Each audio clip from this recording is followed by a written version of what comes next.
إن الحمد لله نحمده ونستعينه ونستغفره ونعوذ بالله من شرور أنفسنا ومن سيئات أعمالنا من يهده الله فلا مضل له ومن يضلله فلا هادي له وأشهد أن لا إله إلا الله وحده لا شريك له وأشهد أن محمدًا عبده ورسوله أما بعد فإن خير الحديث كتاب الله وخير الهدي هدي محمد صلى الله عليه وسلم وشر الأمور محدثاتها وكل محدثة بدعة وكل بدعة ضلالة وكل ضلالة في النار فأعوذ بالله السميع العليم من الشيطان الرجيم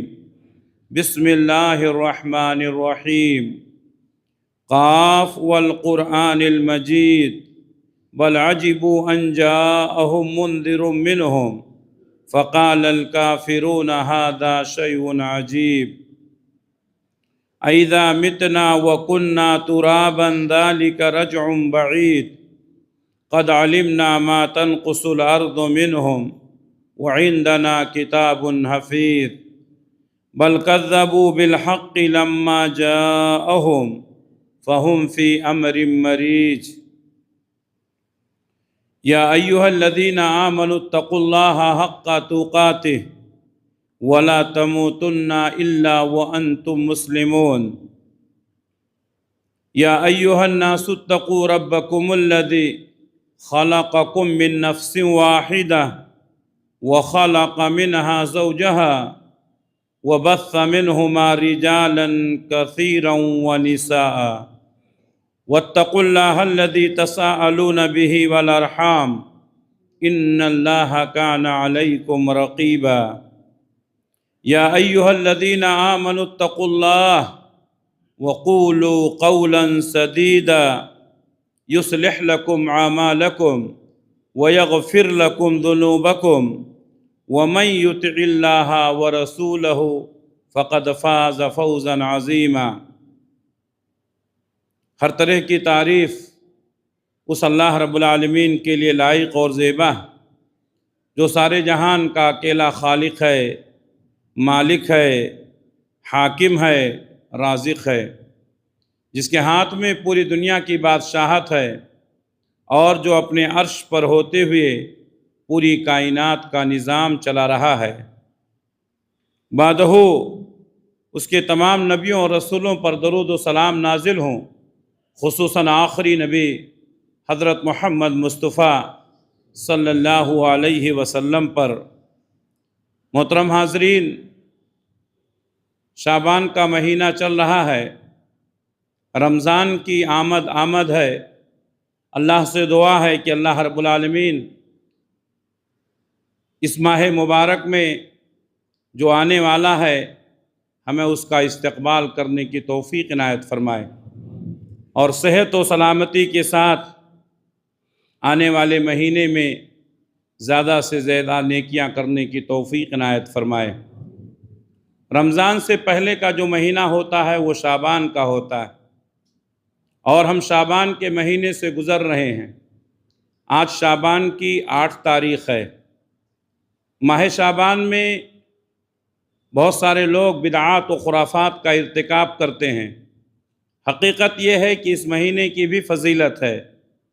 آج کے جمعہ کے خطبے میں یہ بتانے کی کوشش کروں گا کہ جو مہینہ ہمارے اوپر سایہ فگن ہے، شعبان کا مہینہ، اس کے فضائل کیا ہیں، اللہ کے نبی صلی اللہ علیہ وسلم نے اس مہینے میں کیا نیکیاں کی ہیں اور اس میں بدعات و خرافات کیا ہیں جو لوگ ارتکاب کر رہے ہیں۔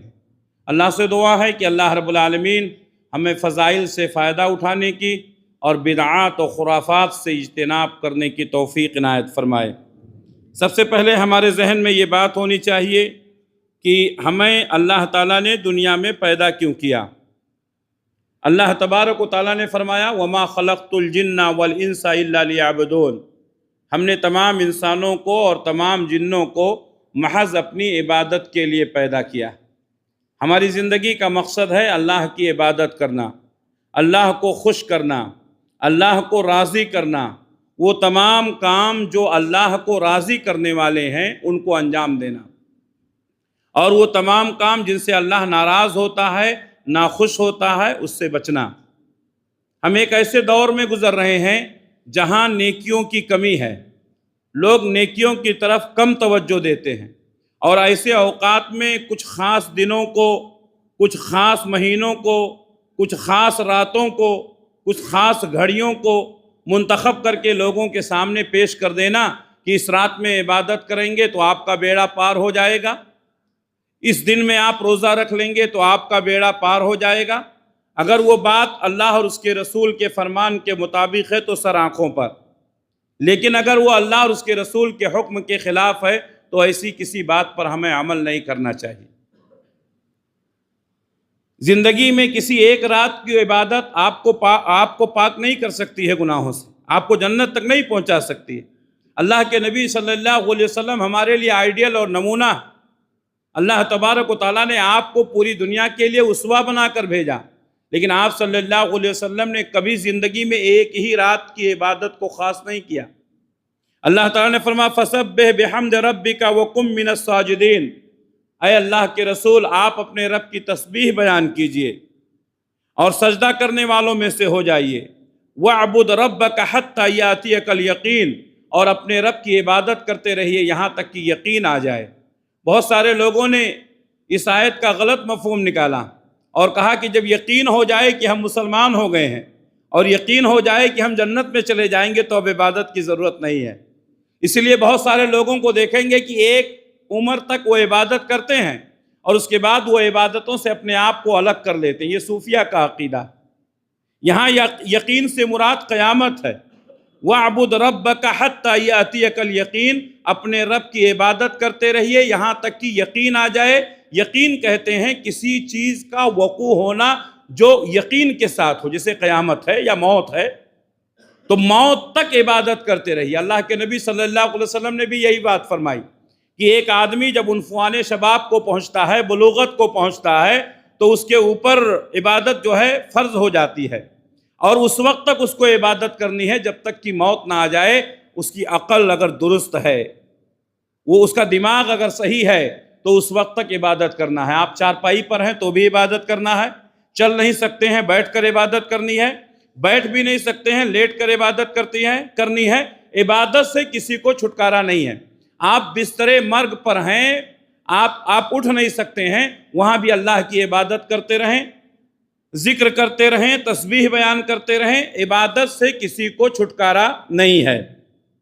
فَسَبِّحْ بِحَمْدِ رَبِّكَ وَقُمْ مِنَ السَّاجِدِينَ وَاعْبُدْ رَبَّكَ حَتَّى يَأْتِيَكَ الْيَقِينُ، آپ اپنے رب کی تسبیح بیان کیجئے اور سجدہ کرنے والوں میں سے ہو جائیے، اور اپنے رب کی عبادت اس وقت تک کیجئے جب تک کہ موت نہ آ جائے، یعنی زندگی کے آخری لمحے تک اللہ کی عبادت کرنی۔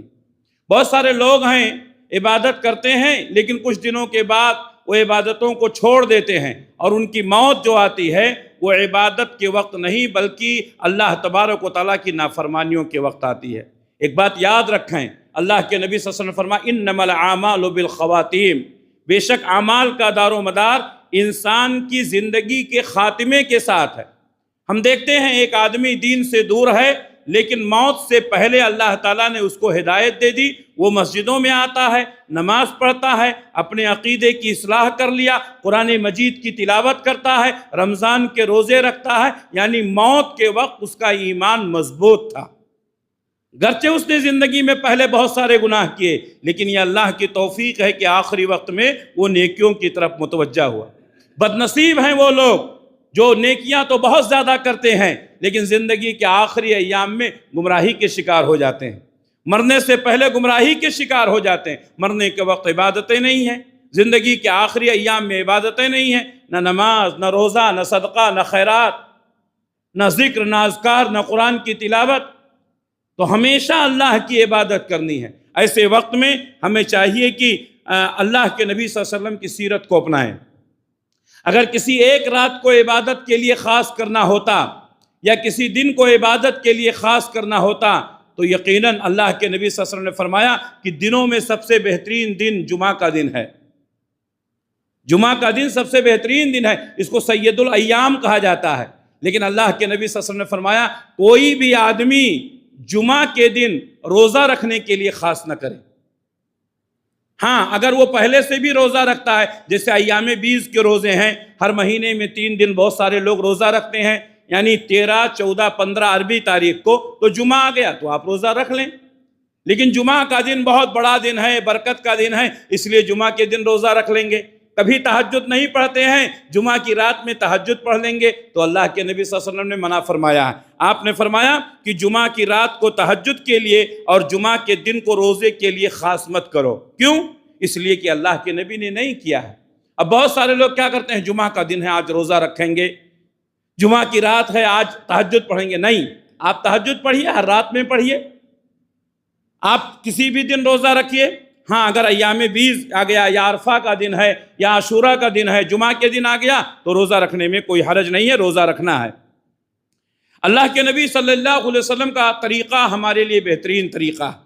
اللہ کے نبی صلی اللہ علیہ وسلم ہمیشہ کہا کرتے تھے فَإِنَّ خَيْرَ الْحَدِيثِ كِتَابُ اللَّهِ وَخَيْرَ الْهَدْيِ هَدْيُ مُحَمَّدٍ صلی اللہ علیہ وسلم۔ خطیب جب بھی خطبہ دیتا ہے یہ ضرور پڑھتا ہے، یہ دعا ضرور پڑھتا ہے فَإِنَّ خَيْرَ الْحَدِيثِ كِتَابُ اللَّهِ، سب سے بہترین بات کس کی ہے؟ اللہ کی کتاب کی، قرآن مجید کی۔ وَخَيْرَ الْهَدْيِ هَدْيُ مُحَمَّدٍ صلی اللہ علیہ وسلم، اور سب سے بہترین طریقہ کس کا طریقہ ہے؟ محمد رسول اللہ صلی اللہ علیہ وسلم کا طریقہ ہے۔ اس لیے ہم کو مکلف کیا گیا ہے کہ ہم نبی کے طریقے کو اپنائیں۔ اگر نبی نے کام کیا ہے تو وہ ہم کو کرنا ہے، نبی نے نہیں کیا ہے تو ہم کو نہیں کرنا ہے۔ وہ کام آپ کو کتنا ہی اچھا کیوں نہ لگے، لوگ اس کام کی کتنی ہی تعریف کیوں نہ کریں، لیکن ہمارے نبی نے نہیں کیا ہے تو ہم اس کو نہیں کریں گے، اور جو ہمارے نبی نے کیا ہے وہ ہم کریں گے، لوگ چاہے کتنا بھی برا کہیں۔ تو ہمارے لیے اسوہ کون سا ہے؟ نبی کا طریقہ۔ نبی کا طریقہ بہترین طریقہ ہے۔ نبی کریم صلی اللہ علیہ وسلم کی عبادت ہمارے لیے نمونہ۔ آپ صلی اللہ علیہ وسلم نے کسی ایک رات کو خاص نہیں کیا عبادت کے لیے، بلکہ آپ صلی اللہ علیہ وسلم تمام راتوں میں عبادت کرتے تھے۔ حضرت عائشہ صدیقہ رضی اللہ تعالیٰ عنہ کہتی ہیں کہ اللہ کے نبی صلی اللہ علیہ وسلم رات میں تہجد کے لیے کھڑے ہوتے تو آپ کے پاؤں میں ورم آ جاتا تھا۔ زیادہ دیر تک کھڑے ہونے کی وجہ سے آپ کے پاؤں میں ورم آ جاتا تھا، اور کبھی کبھی زیادہ دیر تک کھڑے ہونے کی وجہ سے آپ کی ایڑیوں میں شگاف آ جاتا تھا، آپ کی ایڑیاں پھٹ جاتی تھی۔ آج بہت سارے لوگ نماز میں آتے ہیں، ذرا نماز میں 1 منٹ زیادہ ہو گیا تو ہنگامہ ہو جاتا ہے، کیا اتنی دیر تک نماز پڑھائے، کیا اتنا لمبا سجدہ کر لیے، اتنا لمبا رکوع کر لیے۔ لیکن فضیلت کے نام پر بدعات و خرافات میں مبتلا ہو کر کے پوری راتیں عبادت کرتا ہے، لیکن جو نبی صلی اللہ علیہ وسلم کی سنت سے ثابت ہے اس میں ذرا بھی ادھر ہو گیا تو انسان پریشان ہو جاتا ہے۔ پیارے نبی صلی اللہ علیہ وسلم کا طریقہ تھا تہجد کا اہتمام کرتے تھے، آپ ہمیشہ تہجد کا اہتمام کرتے، کسی ایک رات کو خاص نہیں کیا۔ آپ کے پاؤں میں ورم آ جاتا تھا، آپ کی ایڑیاں پھٹ جاتی تھیں۔ حضرت عائشہ صدیقہ رضی اللہ تعالیٰ عنہ کہتی ہے مجھے کہنا پڑا اے اللہ کے رسول، آپ تو وہ ہیں جن کے بارے میں اللہ نے فرمایا ہم نے آپ کے اگلے پچھلے تمام لغزشوں کو معاف کر دیا ہے، آپ کو اتنا زیادہ عبادت کرنے کی ضرورت کیا ہے؟ پیارے نبی فرماتے تھے افلا اکون عبدا شکورا، کیا میں اللہ کا شکر گزار بندہ نہ بنوں؟ وہ اللہ جس نے مجھے نبی بنایا، وہ اللہ جس نے مجھے اتنا اونچا مقام دیا، وہ اللہ جس نے مجھے نیکیوں کی توفیق دی، وہ اللہ جس نے مجھے نبوت اور رسالت کے لیے منتخب کیا، میں اسی کا شکریہ ادا کر رہا ہوں۔ اللہ اکبر۔ جس انسان کو جتنی زیادہ نعمتیں ملیں اس کو اتنی ہی زیادہ عبادت کی ضرورت ہے۔ ہمارے نبی نے ایک رات کو خاص نہیں کیا عبادت کے لیے، اس لیے کسی ایک رات کو عبادت کے لیے خاص کرنا مناسب نہیں ہے۔ اللہ کے نبی صلی اللہ علیہ وسلم نے فرمایا کان احب الشہور الی رسول اللہ صلی اللہ علیہ وسلم ان یصومہ شعبان ثم یصلہ برمضان۔ اللہ کے نبی صلی اللہ علیہ وسلم کو جس مہینے میں سب سے زیادہ روزہ رکھنا پسند تھا وہ کون سا مہینہ ہے؟ شعبان کا مہینہ۔ ثم یصلہ برمضان، پھر اللہ کے نبی صلی اللہ علیہ وسلم روزہ رکھتے رکھتے اس کو رمضان تک پہنچا دیتے تھے۔ تو اللہ کے نبی رمضان کے علاوہ جس مہینے میں سب سے زیادہ روزہ رکھتے تھے وہ کون سا مہینہ ہے؟ شعبان کا مہینہ۔ صحابہ کرام بھی نبی صلی اللہ علیہ وسلم کو دیکھ کر کے روزہ رکھنے لگے۔ حضرت عائشہ صدیقہ رضی اللہ تعالیٰ عنہ کہتی ہیں کہ اللہ کے نبی شعبان میں اس قدر روزہ رکھتے تھے کہ ایسا لگتا تھا کہ آپ شعبان میں ایک دن بھی نہیں چھوڑیں گے، لیکن جب ایک دو دن باقی رہتا تھا تو آپ شعبان کے روزے بند کر دیتے تھے۔ کیوں؟ اس لیے کہ نبی صلی اللہ علیہ وسلم نے فرمایا کہ شعبان کا اور رمضان کا دونوں روزہ ایک ساتھ مت ملاؤ۔ اب ہم کو کیا کرنا ہے؟ ہمیں 15 شعبان سے پہلے اپنے روزوں کو مکمل کر لینا ہے۔ اللہ کے نبی صلی اللہ علیہ وسلم سے صحابہ نے کہا کہ اے اللہ کے رسول، ہم چاہتے ہیں کہ شعبان میں زیادہ سے زیادہ روزہ رکھیں، تو آپ نے فرمایا 15 شعبان تک۔ کتنا؟ 15 شعبان تک، 15 شعبان کو نہیں، 15 شعبان تک آپ کو روزہ رکھنا ہے۔ آپ جتنا چاہیں رکھ سکتے ہیں، لیکن 15 شعبان کے بعد روزہ نہ رکھیں۔ اللہ کے نبی صلی اللہ علیہ وسلم فرمایا اذا بقی نصف من شعبان فلا تصوموا، جب آدھا شعبان باقی رہ جائے تو روزہ مت رکھو۔ صحابہ نے کہا اللہ کے رسول آپ تو رکھتے ہیں، تو آپ نے فرمایا میرا مسئلہ الگ ہے، میں اللہ کا نبی ہوں، اللہ نے مجھے قوت اور طاقت دی ہے، لیکن تم لوگوں کو 15 شعبان کے بعد روزہ نہیں رکھنا ہے۔ اس کی حکمت کیوں اللہ کے نبی نے بتایا؟ آپ نے فرمایا کہ آگے آنے والا جو رمضان ہے اس کے پورے مہینے کے روزے فرض ہیں، پورے مہینے کے روزے فرض ہیں، اور یہ 15 دن تم کو تیاری کرنی ہے تاکہ رمضان کے روزوں میں تم کو دقت نہ ہو، پریشانی نہ ہو۔ شعبان کے روزے بہرحال نفل ہیں، لیکن رمضان کے روزے تو فرض ہیں، اس لیے 15 شعبان کے بعد اللہ کے نبی صلی اللہ علیہ وسلم نے امت کو روزہ رکھنے سے منع کیا۔ ہاں آپ 15 شعبان تک جتنا چاہیں روزہ رکھ سکتے ہیں، 2 3 5 10 12 15 جتنا چاہیں رکھ سکتے ہیں، 15 کے بعد نہیں رکھ سکتے ہیں۔ حضرت عائشہ صدیقہ رضی اللہ تعالیٰ عنہ کہتی ہیں ہمارے رمضان کے روزے جو پچھلے سال چھوٹ گئے تھے، پورے سال ہم کو روزہ رکھنے کا موقع نہیں ملتا تھا، لیکن ہم اکثر وہ روزے کب رکھتے تھے؟ شعبان کے مہینے میں۔ معلوم یہ ہوا کہ وہ خواتین جن کے پچھلے رمضان کے روزے چھوٹ گئے ہیں وہ شعبان میں اپنے روزے پوری کر لیں، رمضان کے آنے سے پہلے ان روزوں کو مکمل کرنا ضروری ہے۔ 15 شعبان کے بعد نفل روزے نہیں رکھ سکتے ہیں، لیکن ہم میں سے اگر کوئی شخص ہے، کوئی مرد یا خاتون جس کے پچھلے رمضان کے روزے چھوٹ گئے ہیں بیماری کی وجہ سے، پریشانی کی وجہ سے، سفر کی وجہ سے، تو 15 شعبان کے بعد بھی وہ روزہ رکھ سکتے ہیں۔ 15 شعبان کے بعد بھی وہ روزہ رکھ سکتے ہیں، کیوں؟ وہ فرض روزہ ہے۔ 15 شعبان کے بعد جن روزوں کے رکھنے سے نبی نے فنا فرمایا ہے وہ نفل روزے ہیں۔ جو رمضان کے روزے چھوٹے ہیں وہ 15 شعبان کے بعد بھی رکھ سکتے ہیں۔ خصوصاً ہماری خواتین ماؤں اور بہنوں کو ہر مہینے میں جو ان کی خصوصیات ہوتی ہے اس میں روزے چھوٹ جاتے ہیں، تو ان کو چاہیے کہ وہ روزے رکھ لیں۔ بہتر یہ ہے کہ 15 شعبان سے پہلے رکھ لیں، لیکن اگر موقع نہیں ملا تو 15 شعبان کے بعد بھی وہ روزے رکھ سکتی ہیں۔ اللہ کے نبی صلی اللہ علیہ وسلم شعبان کے مہینے میں جو کثرت سے روزہ رکھتے تھے اس کی حکمت، صحابہ کرام نے پوچھا کہ اے اللہ کے رسول، جس مہینے میں آپ روزہ رکھتے ہیں رمضان کے علاوہ، وہ شعبان کا مہینہ ہے جس میں کثرت سے روزہ رکھتے ہیں، تو اس کی حکمت کیا ہے؟ تو آپ نے فرمایا کہ اس مہینے میں بندوں کے اعمال اللہ کے سامنے پیش کیے جاتے ہیں، اور میں چاہتا ہوں کہ میرے اعمال جب پیش کیے جائیں تو میں روزے کی حالت میں ہوں۔ اس میں 15 شعبان کی خصوصیت نہیں ہے۔ اللہ کے رسول پورے مہینے رکھتے تھے، لاسٹ میں 1-2 چھوڑ دیتے تھے۔ اللہ کے نبی صلی اللہ علیہ وسلم نے 15 شعبان سے پہلے رکھنے کا حکم دیا، تو آپ اگر چاہتے ہیں کہ نبی کی سنت پر عمل کریں تو 15 شعبان سے پہلے جتنے روزے چاہیں رکھ سکتے ہیں۔ تو اللہ کے نبی صلی اللہ علیہ وسلم نے فرمایا کہ بندوں کے اعمال اللہ کے حضور پیش کیے جاتے ہیں، اور میں چاہتا ہوں کہ جب میرے اعمال اللہ کے حضور پیش کیے جائیں تو میں روزے کی حالت میں رہوں، اس لیے شعبان کے مہینے میں کثرت سے روزہ رکھتا ہوں۔ اللہ کے نبی صلی اللہ علیہ وسلم ہر ہفتے پیر کو اور جمعرات کو بھی روزہ رکھتے تھے۔ پوچھا گیا تو اللہ کے نبی صلی اللہ علیہ وسلم نے فرمایا کہ ان دنوں میں بھی اللہ کے حضور بندوں کے اعمال پیش کیے جاتے ہیں۔ پیر کے دن تمہیں پیدا ہوا تھا، جمعرات کے دن اللہ کے حضور بندوں کے اعمال پیش کیے جاتے ہیں، اس لیے اللہ کے نبی صلی اللہ علیہ وسلم نے اس پر عمل کیا۔ آپ بھی چاہیں تو جمعرات کو اور پیر کو، ہر جمعرات کو پیر کو روزہ رکھیں، سنت ہے۔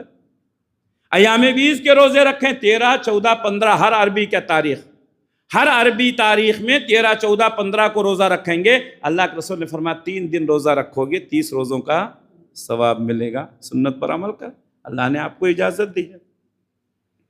15 شعبان کے رات کی اور دن کی حقیقت کیا ہے؟ عام طور پر ہمارے یہاں 15 شعبان کے تعلق سے بہت ساری من گھڑت روایتیں، گڑھی ہوئی حدیثیں پیش کی جاتی ہیں، لیکن کچھ صحیح حدیثیں ہیں۔ ان صحیح حدیثوں کو بیان کرنے کے بعد من گھڑت جو حدیثیں ہیں یا اس حدیث کا جو غلط مفہوم نکالا گیا ہے، میں آپ کو بتانے کی کوشش کروں گا۔ سنن طبرانی کی، صحیح ابن حبان کی اور بیہقی کی حدیث ہے۔ اللہ کے نبی صلی اللہ علیہ وسلم نے فرمایا کہ 15 شعبان کی رات میں، جب آدھا شعبان گزر جاتا ہے، 15 شعبان کی رات میں اللہ تعالیٰ اپنے بندوں کی طرف نظر رحمت سے دیکھتا ہے، اور مشرک اور کینہ پرور کے علاوہ تمام کو اللہ تعالیٰ معاف کر دیتا ہے۔ یہ صحیح حدیث ہے، صحیح ابن حبان، بیہقی اور اسی طریقے سے طبرانی کی۔ تو یہ صحیح حدیث ہے۔ اللہ کے نبی صلی اللہ علیہ وسلم نے فرمایا 15 شعبان کی رات میں اللہ تعالیٰ اپنے بندوں کی طرف دیکھتا ہے اور سارے لوگوں کو معاف کر دیتا ہے، سوائے اس شخص کے جو مشرک ہے اور اس شخص کے جس کے دل میں کینہ ہے، جس کے دل میں حسد ہے۔ ایسے 2 لوگوں کو اللہ تعالیٰ معاف نہیں کرتا ہے۔ ہمیں چاہیے کہ اپنے دلوں کو صاف رکھیں، ہمیں چاہیے کہ اپنے آپ کو شرک سے پاک کریں۔ کیوں؟ اس لیے کہ مشرک اور کینہ پرور، مشرک اور حاسد، ان کی مغفرت نہیں ہوتی ہے۔ اب حدیث میں ہے، اللہ کے نبی صلی اللہ علیہ وسلم نے فرمایا اللہ تعالیٰ نظر رحمت سے دیکھتا ہے، سب کو معاف کر دیتا ہے، کینہ پرور اور حاسد کو معاف نہیں کرتا ہے۔ لیکن اللہ کے نبی صلی اللہ علیہ وسلم نے اس رات کوئی عبادت نہیں کی۔ اللہ کے نبی صلی اللہ علیہ وسلم نے اگلے دن روزہ نہیں رکھا۔ یہ اس رات کی فضیلت ہو سکتی ہے، لیکن ہمیں اس رات کو جاگنا یہ نبی سے ثابت نہیں ہے۔ اس رات میں چراغاں کرنا نبی سے ثابت نہیں ہے۔ اس رات میں بدعات و خرافات کا ارتکاب کرنا یہ اللہ کو پسند نہیں ہے۔ آگے بات ہوگی کہ کیا کیا بدعتیں ہیں۔ 15 شعبان کے تعلق سے بہت ساری من گھڑت روایات، بہت سارے من گھڑت واقعات لوگ بیان کیے جاتے ہیں۔ کبھی کبھی دیکھیے ہمارا کام کیا ہے؟ صحیح بات بتانا۔ بہت سے لوگ کیا کرتے ہیں کہ ایک بات کو کسی کی مخالفت میں صحیح ہے تو بھی اس کو غلط کر دیتے ہیں، یا غلط ہے تو بھی صحیح کر دیتے ہیں۔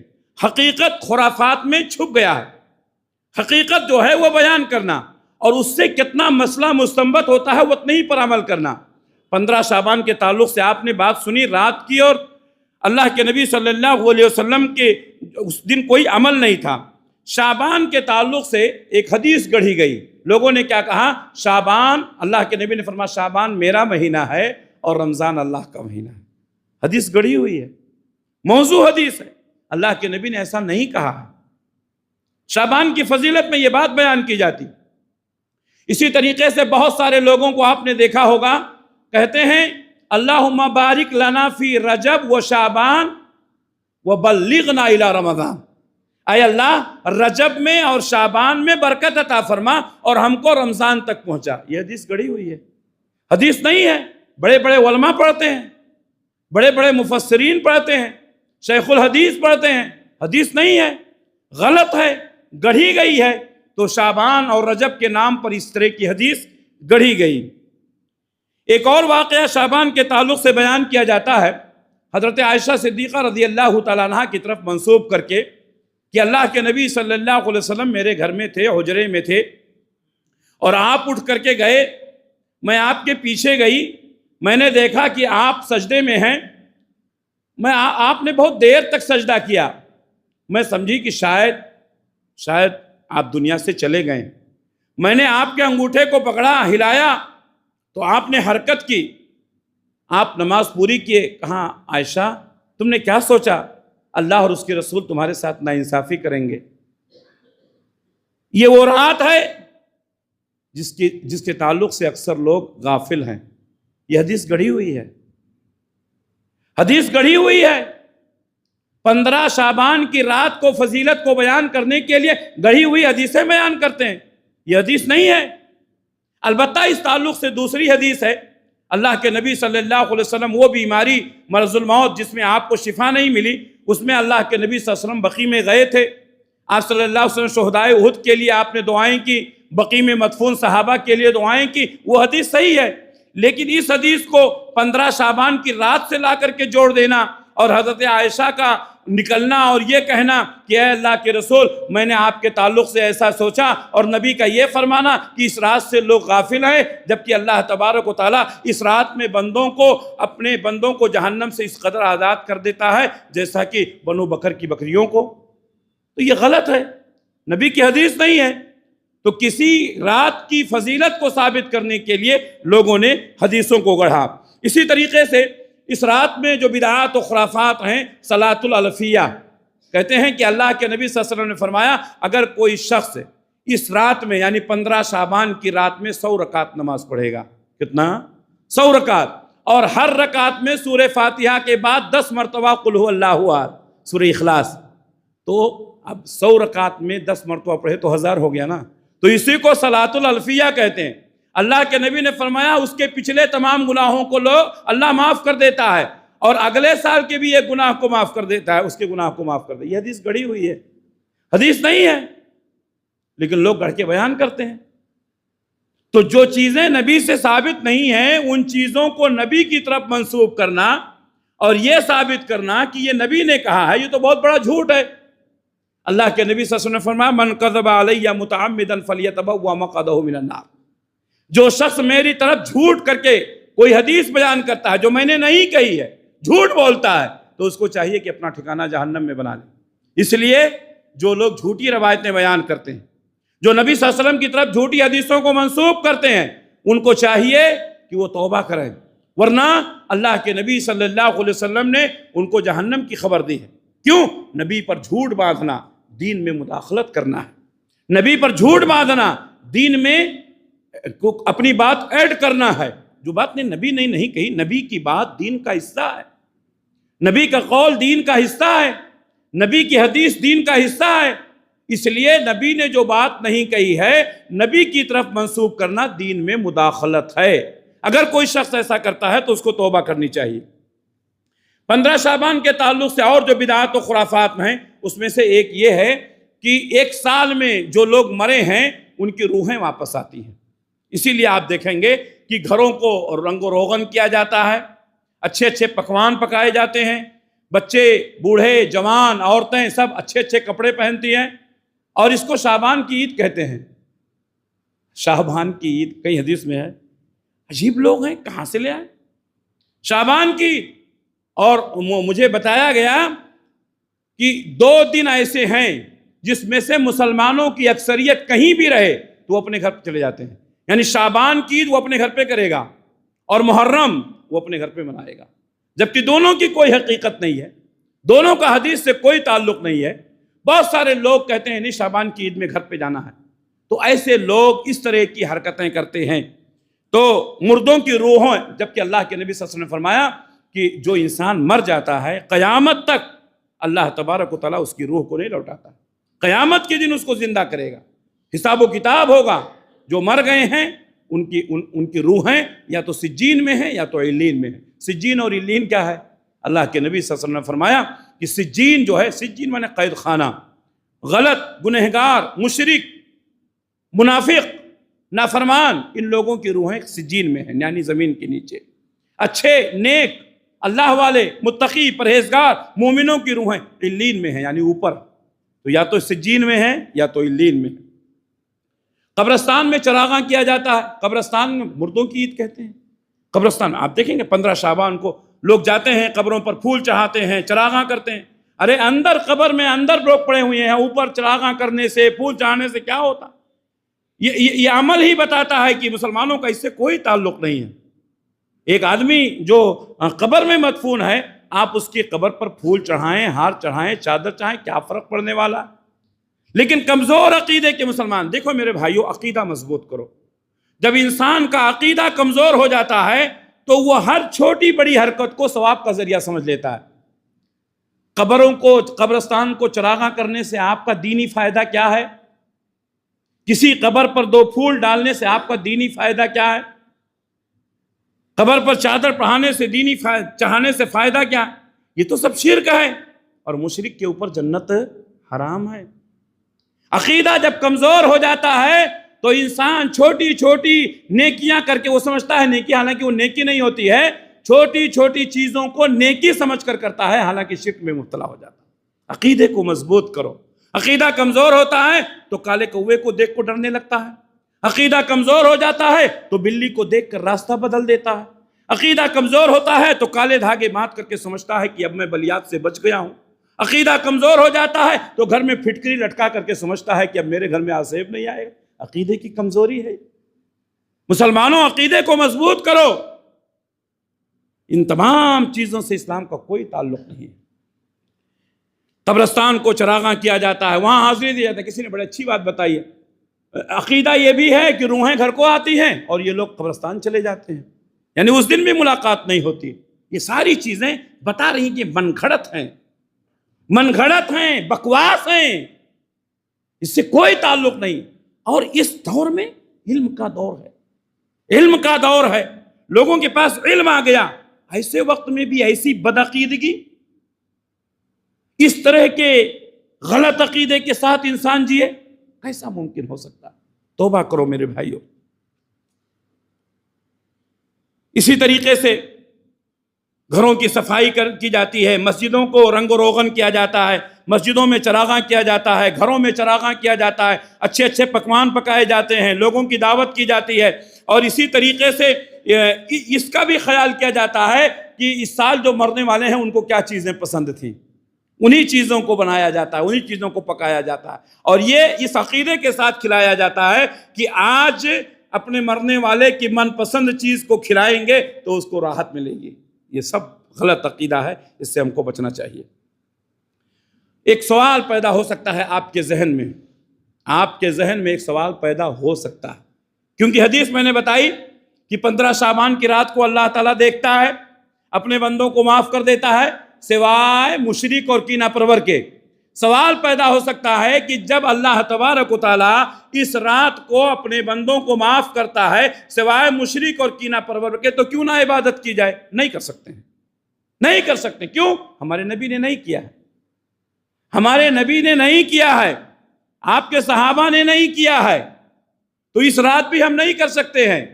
ہمارے لیے نبی کا عمل ہونا ضروری ہے، ہمارے لیے نبی کا دستور ہونا ضروری ہے۔ دین کون لے کر کے آیا؟ نبی لے کر کے آئے۔ آپ کی تہجد روز پڑھنے کی عادت ہے، اس رات بھی آپ تہجد پڑھیے، کوئی حرج نہیں۔ آپ کو روز سونے کی عادت ہے، عشاء کی نماز کے بعد آپ جا کے سو جائیے، اللہ تعالیٰ ویسے بھی معاف کر دے گا اگر آپ مشرک نہیں ہیں، اللہ تعالیٰ ویسے بھی معاف کرے گا اگر آپ کے دل میں کسی کے تعلق سے حسد اور کینہ نہیں ہے۔ عبادت کی وجہ سے اللہ معاف کرتا ہے، یہ بات غلط ہے۔ مسئلہ سمجھ میں آ گیا؟ عبادت کی وجہ سے اللہ معاف کرتا ہے، یہ بات غلط ہے، حدیث میں نہیں ہے۔ اللہ تعالیٰ یوں ہی معاف کر دیتا ہے، بس مشرک نہیں ہونا چاہیے، کینہ پرور نہیں ہونا چاہیے۔ دلوں کو صاف کر لیجیے، اللہ تعالیٰ ویسے ہی معاف کرے گا۔ اگر اس بات کو مان لیا جائے کہ اللہ تعالیٰ سمائے دنیا پر نزول کرتا ہے اور اپنے بندوں کو کہتا ہے کہ مانگو جو مانگو گے دیا جائے گا، سوال کرو جو سوال کرو گے عطا کیا جائے گا، ہے کوئی بندہ جو مجھ سے مانگے میں اسے عطا کروں، ہے کوئی بندہ جو سوال کرے میں اسے دوں، یہ اللہ کے نبی صلی اللہ علیہ وسلم کی صحیح حدیث ہے۔ ہر رات اللہ تعالیٰ سمائے دنیا پر آتا ہے، تو اس کو 15 شعبان کے لیے خاص کیوں کرتے ہیں؟ بات سمجھ میں آ رہی؟ 15 شعبان کے لیے خاص کیوں کرتے ہیں؟ ہر رات اللہ تعالیٰ سمائے دنیا پر آتا ہے، فجر کی نماز سے پہلے آدھی رات جب گزر جائے، آدھی رات کے بعد آپ اٹھیے، نماز پڑھیے، ہاتھ اٹھائیے، اللہ سے دعا کیجئے۔ ہر رات اللہ تعالیٰ اعلان کرتا ہے میرے بندے اٹھ، ہاتھ پھیلا، میں تجھے دوں گا، دعا مانگ میں قبول کروں گا، معافی مانگ میں عطا کروں گا۔ ہر رات ہوتا ہے، تو شعبان کے ساتھ اس کو خاص کرنا مناسب نہیں ہے۔ اسی طریقے سے جو گڑھی ہوئی باتیں بیان کی جاتی ہیں، بہت سارے لوگ کہتے ہیں کہ اس رات اللہ تبارک و تعالیٰ لوگوں کے فیصلے کرتا ہے، اس کو لیلۃ المبارکہ کہتے ہیں، بعض لوگ لیلۃ القدر بھی کہتے ہیں۔ آپ کو میں بتاؤں 2 منٹ میں کہ لیلۃ المبارکہ اور لیلۃ القدر ایک ہی ہے۔ اللہ تعالیٰ نے فرمایا انا انزلناہ فی لیلۃ القدر، بے شک ہم نے اس کو لیلۃ القدر میں داخل کیا ہے۔ اور لیلۃ القدر کب ہے؟ رمضان کے مہینے میں۔ رمضان کے مہینے میں اللہ کے نبی صلی اللہ علیہ وسلم نے فرمایا کہ مجھے لیلۃ القدر بتایا گیا، وہ کون سی رات ہے جس میں اللہ تبارک و تعالی فیصلے کرتا ہے لیلۃ القدر۔ میں نکلا باہر تاکہ لوگوں کو بتا دوں، لیکن میں دیکھا کہ دو لوگ آپس میں جھگڑا کر رہے ہیں۔ میں ان کا جھگڑا چکانے لگا اور میرے ذہن سے یہ بات نکال لی گئی کہ لیلۃ القدر کون سی رات ہے۔ اللہ کے نبی نے فرمایا تم رمضان کے آخری عشرے کی طاق راتوں میں تلاش کرو، 21، 23، 25، 27 اور 29۔ یہ 5 راتوں میں سے کوئی بھی ایک رات لیلۃ القدر ہے۔ شہر رمضان الذی انزل فیہ القرآن ھدی للناس وبینات من الھدی والفرقان، رمضان کا مہینہ ہے جس میں قرآن نازل ہوا۔ معلوم یہ ہوا کہ لیلۃ القدر کب ہے؟ رمضان کے مہینے میں۔ انا انزلناہ فی لیلۃ مبارکہ، بے شک ہم نے اس کو مبارک رات میں نازل کیا۔ اگر مبارک رات کی الگ سے تفسیر کرتے ہیں، شعبان کی 15 رات کہتے ہیں تو غلط ہے۔ پروف چاہیے، حدیث چاہیے، کوئی تفسیر چاہیے۔ میرے بھائیوں، وہی جو لیلۃ المبارکہ ہے وہی لیلۃ القدر ہے۔ لیلۃ القدر، لیلۃ المبارکہ ایک ہی ہے۔ اور یہ کون سی رات ہے؟ رمضان کے مہینے کی آخری عشرے کی کوئی ایک رات ہے جس کے متعلق اللہ تعالیٰ نے فرمایا خیر من الف شہر، یہ 1000 مہینے کی راتوں کی عبادت سے بہتر ہے۔ تنزل الملائکۃ والروح، فرشتے نازل ہوتے ہیں اور حضرت جبریل نازل ہوتے ہیں۔ اللہ کے نبی صلی اللہ علیہ وسلم کا طریقہ تھا کہ جب رمضان کا آخری عشرہ آتا تھا، اذا دخل العشرہ، جب آخری عشرہ آتا تھا، اللہ کے نبی صلی اللہ علیہ وسلم اپنا کمر کس لیتے تھے۔ شد المعذر، آپ اپنا کمر کس لیتے تھے۔ احیا لیلہ، رات میں جاگتے تھے۔ واستیقظ اہلہ، اپنے گھر والوں کو بھی جگاتے تھے۔ وشد معذرہ، اور آپ کمر کس لیتے تھے، یعنی رمضان کے آخری 10 راتوں میں اور زیادہ آپ محنت کرتے تھے۔ اب رمضان کے آخری عشرے کے تعلق سے، شب قدر کے تعلق سے لوگوں کو کنفیوز کر دیا گیا۔ 5 رات جاگنے کی ضرورت نہیں ہے، 1 رات جاگ لے تو کافی ہو گیا۔ جو حدیث سے ثابت ہے اس کو لوگوں نے غلط کیا، اور جو حدیث سے ثابت نہیں ہے، لیلۃ القدر کے بجائے 15 شعبان کی رات کو لیلۃ القدر سے بھی بڑا درجہ دے کر کے لوگوں نے اس دن جگایا۔ میرے بھائیوں، ما احدث من قوم بدعۃ الا رفع مثلها من السنہ، جب کسی قوم میں کوئی بدعت آ جاتی ہے تو سنت ختم ہو جاتی ہے۔ جہاں جاگنے کا حکم دیا گیا تھا وہاں لوگ سو رہے ہیں، اور جہاں جاگنے کا کوئی ثبوت نہیں ہے اس رات میں جاگ رہے ہیں۔ میرے بھائیوں، یہ علم کی کمی ہے۔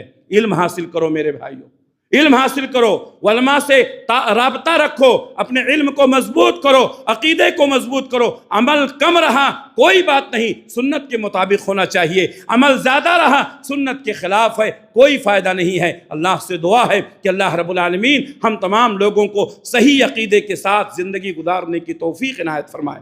بدعات و خرافات سے اللہ ہم سب کی حفاظت فرمائے۔ اللہ جب تک دنیا میں رکھے اسلام پر قائم رکھے، خاتمہ ہو تو ایمان بالخیر پر ہو۔ ربنا تقبل منا انک انت السمیع العلیم وتب علینا انک انت التواب الرحیم برحمتک یا ارحم الراحمین، آمین۔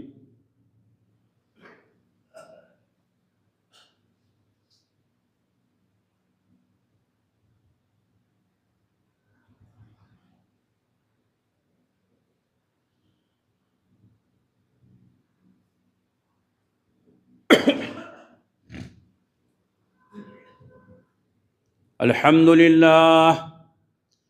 لله نحمده ونستعينه ونستغفره ونعوذ بالله من شرور أنفسنا ومن سيئات أعمالنا، من يهده الله فلا مضل له ومن يضلله فلا هادي له، وأشهد أن لا إله إلا الله وحده لا شريك له، وأشهد أن محمدا عبده ورسوله، أما بعد فإن خير الحديث كتاب الله، وخير الهدي هدي محمد صلى الله عليه وسلم، وشر الأمور محدثاتها، وكل محدثة بدعة، وكل بدعة ضلالة، وكل ضلالة في النار۔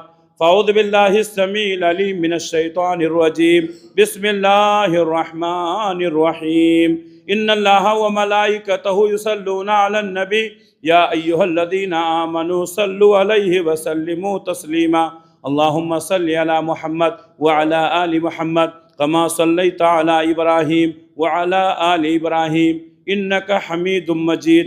اللهم بارك على محمد وعلى آل محمد كما باركت على إبراهيم وعلى آل إبراهيم إنك حميد مجيد. اللهم انصر من نصر دين محمد صلى الله عليه وسلم واجعلنا منهم، واخذل من خذل دين محمد صلى الله عليه وسلم ولا تجعلنا منهم. عباد الله رحمكم الله، إن الله يأمر بالعدل والإحسان وإيتاء ذي القربى وينهى عن الفحشاء والمنكر والبغي يعظكم لعلكم تذكرون. اذكروا الله يذكركم ودعوه يستجب لكم ولذكر الله أكبر. وأقيموا الصلاة.